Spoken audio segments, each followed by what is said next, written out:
ایک اور بات جو میرے خیال میں بڑا اہم سوال جو مجھ سے پوچھا تھا ایک نوجوان نے، جس کو قرآن کی تلاوت کرنے میں مشکل پیش آتی تھی، اس نے کہا کہ میں قرآن پڑھتا ہوں لیکن اتنا اچھا نہیں پڑھ پاتا۔ اور اس لڑکی کی کافی حساس طبیعت تھی، بہت حساس۔ ایک بار وہ ریڈیو سن رہا تھا، شاید پاکستان میں کہیں شاید، جس میں ایک بچہ قرآن پڑھ رہا ہوتا ہے، اور وہ چھوٹا بچہ اتنا پیارا پڑھتا ہے کہ استاد کہتا ہے سبحان اللہ، آپ کا نفس بہت پاک ہے، آپ کی روح بہت نیک ہے، بہت خوبصورت، اسی لیے اللہ نے آپ کو یہ صلاحیت دی ہے کہ آپ قرآن اتنی خوبصورتی سے پڑھ پاتے ہو۔ اور جب اس لڑکی نے یہ سنا تو اس بات سے بڑا پریشان ہوا کہ یار شاید میں اس لیے نہیں پڑھ پاتا کیونکہ میں ایک اچھا انسان نہیں ہوں، مجھ میں کچھ کمی ہے، میری روح اتنی اچھی نہیں ہے۔ اور اس نے یہ بات بہت زیادہ دل پر لے لی، اور مجھے یقین ہے کہ اس استاد کا ایسے کہنے کا ارادہ نہیں تھا، ایسا اس نے اس بچے کی حوصلہ افزائی کے لیے کہا۔ لیکن چل اس پہ غور کرتے ہیں۔ الماہر بالقرآن مع السفرة الكرام البررة والذي يقرأ القرآن ويتتعتع فيه وهو عليه شاق له أجران۔ آپ صلی اللہ علیہ وسلم فرمایا کہ وہ جو قرآن کی تلاوت میں ماہر ہے، معزز اور فرمانبردار فرشتوں کی صحبت میں ہوتا ہے، اور وہ جو اڑتا ہے، لڑکھڑاتا ہے، ہکلاتا ہے، ٹھیک طریقے سے تلفظ ادا نہیں کر پاتا، ایسے لوگوں کو دگنا اجر ملے گا۔ اور اس حدیث کے بارے میں مختلف تبادلہ خیال ہے کہ کیا یہ دگنا اجر ایک عام آدمی جتنا ہے یا یہ دگنا اجر ایک ماہر کی جتنا ہے، اور میرے سارے نقطۂ نظر کے مطابق یہ ماہر کے دگنے اجر کے برابر ہے، کیونکہ اللہ کامیابی کو نہیں دیکھتا، اللہ کوشش کو دیکھتا ہے، اللہ کوشش کو سراہتا ہے۔ ہم کامیابی کو دیکھتے ہیں، انسان اللہ سے مختلف ہیں، انسان کامیابی کی قدر کرتے ہیں، انسان نتیجوں کو دیکھتے ہیں، منافع کو دیکھتے ہیں، کتنا حاصل کیا، کتنا جانتے ہو، کتنا یاد کر لیا، کتنا پڑھ پاتے ہو، ہم صرف مقدار دیکھتے ہیں جو ہمیں نظر آتا ہو۔ اللہ ان چیزوں کو ایسے نہیں دیکھتے، اللہ دیکھتے ہیں کہ تم نے کتنی محنت کی، کتنی کوشش کی۔ اس بات پر دھیان سے سمجھیے۔ ایک بندہ ہے عرفاتی، وہ 1,00,000 خیرات میں دیتا ہے، یہ بہت بڑی رقم ہے، لیکن کیا آپ کو پتہ ہے کہ دوسرے بندے کے پاس کچھ بھی نہیں ہے، صفر، اور وہ 50 روپے دے دیتا ہے، اس کے پاس ٹوٹل 100 روپے تھے، اور اس میں سے 50 روپے وہ دے دیتا ہے۔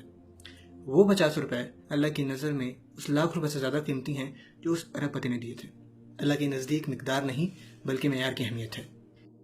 یہی بات کوشش کے ساتھ ہے۔ اگر آپ قرآن نہیں پڑھ سکتے، آپ برے انسان نہیں ہیں، یہ کہ آپ بار بار کوشش کر رہے ہیں، ہر لفظ پر محنت کر رہے ہیں، بار بار اڑ بھی رہے ہیں، پھر بھی کوشش کر رہے ہیں، اس جد و جہد میں اللہ نے آپ کو ڈالا ہے۔ اگر اللہ چاہتے تو آپ کے لیے آسانی کر دیتے، اگر اللہ چاہتے تو موسیٰ علیہ السلام کو بہت فصاحت دیتے، اگر اللہ چاہتے تو فرعون کے پاس کوئی وجہ نہ ہوتی ہے کہنے کی وَلَا يَكَادُ يُبِينُ، یہ تو صحیح بول بھی نہیں پاتا۔ لوگوں کی زندگیوں میں مشکلات، کمزوریاں اور چیلنجز ہوتے ہیں۔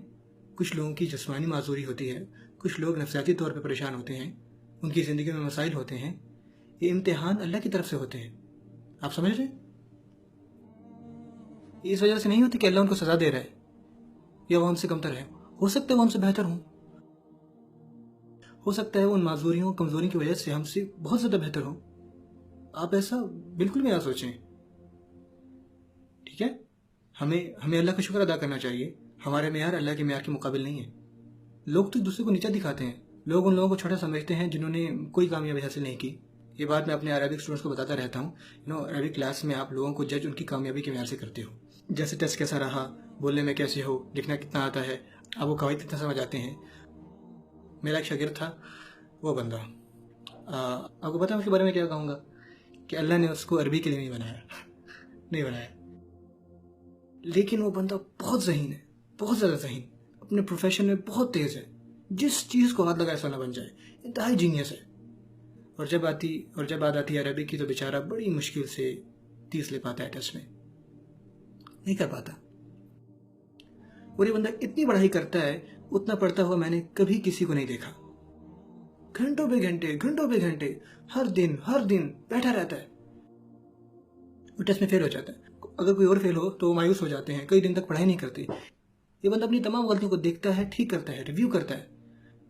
اور میرا دوست تھا میرا شاگرد بننے سے پہلے، اور میں اس کو فون کروں کہ یار چلو کہیں باہر چلتے ہیں، اور آگے سے کہا نہیں مجھے پڑھائی کرنی ہے۔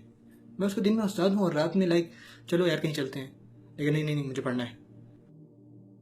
حالانکہ وہ باقی شاگردوں جتنے نمبر دور تک نہیں لا سکتا، میں اس کی زیادہ عزت کرتا ہوں، اور میں یقین ہے کہ اللہ اس کو بہت اجر دے گا۔ کچھ لوگوں کے لیے محنت ہوتی ہے، مشکل ہوتی ہے، جس کی اللہ بہت قدر کرتا ہے، اور کبھی اللہ آپ کو مشکل میں اسی لیے ڈالتا ہے کہ آپ کے درجات بلند کرے، اسی طرح وہ آپ کے درجات بڑھاتا ہے۔ لہٰذا جو لوگ آپ کے بارے میں ایسا سوچتے ہیں اور آپ اپنا موازنہ دوسروں سے کریں کہ مجھے کتنا کم آتا ہے، میں کتنا تھوڑا جانتا ہوں، اس چیز کو چھوٹا نہ سمجھیں جو اللہ آپ کے بارے میں سوچتا ہے،